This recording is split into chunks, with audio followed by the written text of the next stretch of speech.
Նախ ուզում եմ ես հակառակը դες ասել սկսել նրանից, որ 25 տարի առաջ պատերազմը սկսվել է, դա ոչ թե եղել է պատերազմ Արցախի համար էր, Արցախի տարածքի համար էր, բայց իմ կարծիքով պատերազմ էր դեմ հայ ժողովրդի, այսինքն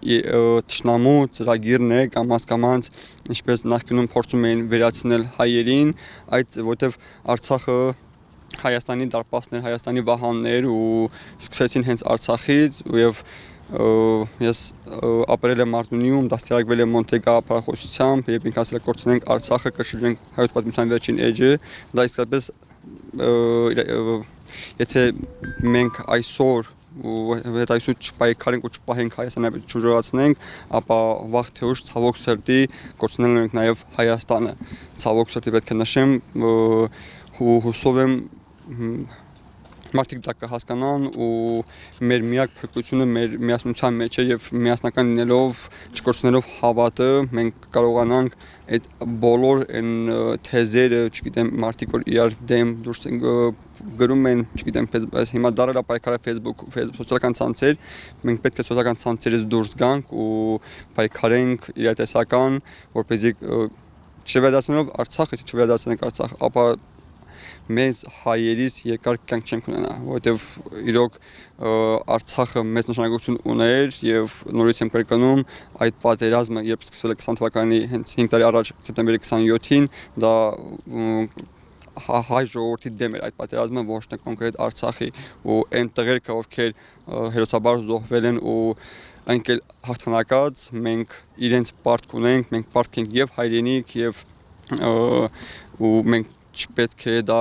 մոռացության տանք։ Հիմա որոշել են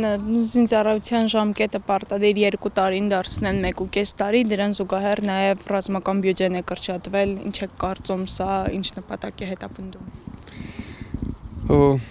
Պետք է նշեմ այսօր դրա տեղը չէ, դրա օրը չէ որ հարցին պատասխանեմ, բայց ես իմ կարծիքը կհայտնեմ, մենք հայտնվելով այս իրավիճակում, եթե բյուջեն կրճատում բանակի ու նաև կրճատում տարին, ապա իրենց ասելով տարիքը սադառնան, որպեսզի պայմանագրայիններ կծառայեն ու եթե բյուջեն կրճատվում, ապա ինչպես պետք է դրա տեղը բացը լրացվի։ Միանշանակ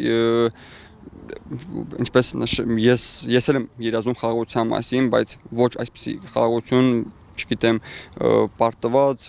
անարդարացի, որովհետև եթե գնում ենք խաղաղության, պետք է դա լինի արդարացի ճանապարհ ու արդարացի ճանապարհը նաև որ Արցախ առանց արցախցիների առանց Արցախ վերադարձի չի կարող խաղաղության ինչ որ նախաստորագրություններ լինել, չգիտեմ, խաղաղության մասին խոսել եւ այլն։ Ենթադրենք թեզ կա որ Արցախը տվել ենք որպեսզի Հայաստանը դիմանա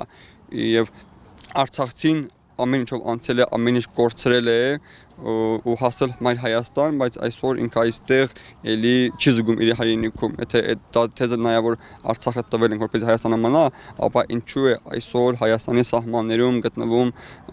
ադրբեջանական զորքեր, ինչու է մեր սարերը, ինչու է մեր դիրքերի մասը այս պահին գտնվում ադրբեջանի վերահսկողության տակ։ Ու ես չեմ համարում այսօր Արցախը տարածքային կորուստ է, բայց ինչքան կա Արցախցին, ինչքան կա ապրում է հայ ժողովուրդը, հայրենասեր հայը, ապա այդքան ժամանակ Արցախը կլինի ու հուսով եմ միասնականության արդարացի պայքարի միջոցով մենք հասնելու ենք արդարության եւ հետ ենք արցախցիները վերադառնալու են ոչ միայն արցախցիները, այլ Արցախը դառնալու է հայկական։